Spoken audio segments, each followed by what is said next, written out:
Now let us see the exercises. B prompt. First one is B prompt given on your books page number 8. Fill in the blanks. It is important to understand matter in order to understand the world around us. The particles of matter move around in the space occupied by them. If you have done this earlier, you check once. The shape and size of a solid can be changed on the application of an external force. A liquid takes up the shape of the container it is stored in. A pure substance can be an element or a compound. Note down this fill in the blanks in your notebook, fair notebook. Then short and precise.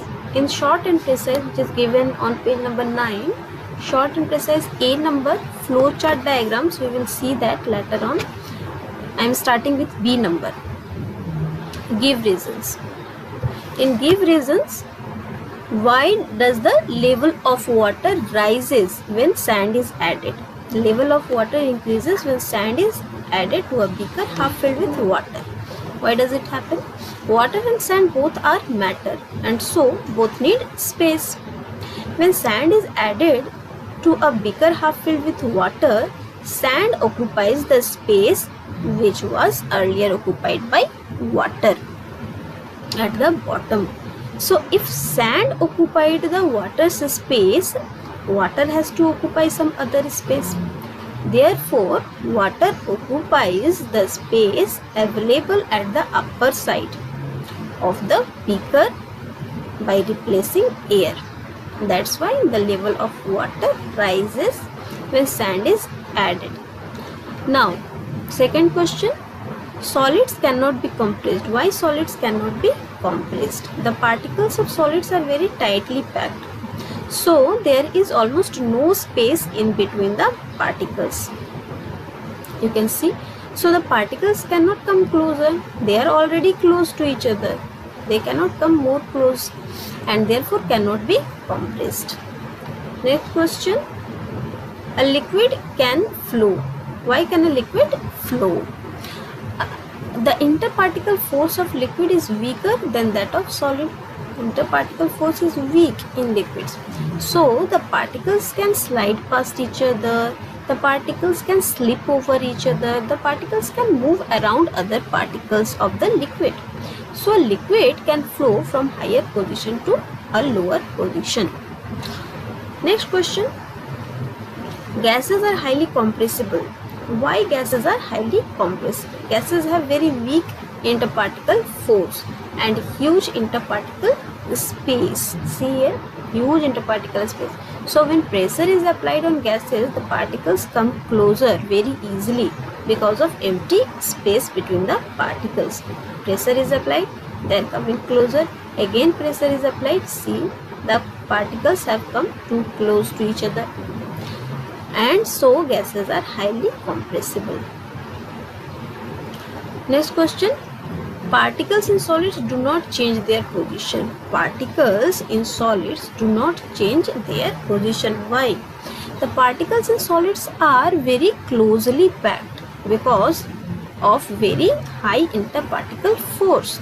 So the particles are very compact and their positions are fixed. The particles cannot move because they are very tightly packed. There is no space to move. So the particles in solids do not change their position. Now come to the next question. Answer in short. Answer in short. In very short you have to answer.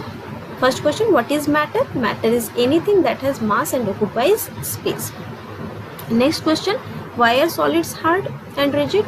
The interparticle force is very high in solids because of which there is very less interparticle space. So there is no space for particles to move and that's why solids are hard and rigid. Next question. Why do liquids have low density? In liquids the interparticle force is weak. So interparticle space is high. You can see space is there. And that's why the particles are spread over a large space. They are spread over large space because they have interparticle spaces. So they are spread over large space. That's why liquids have low density.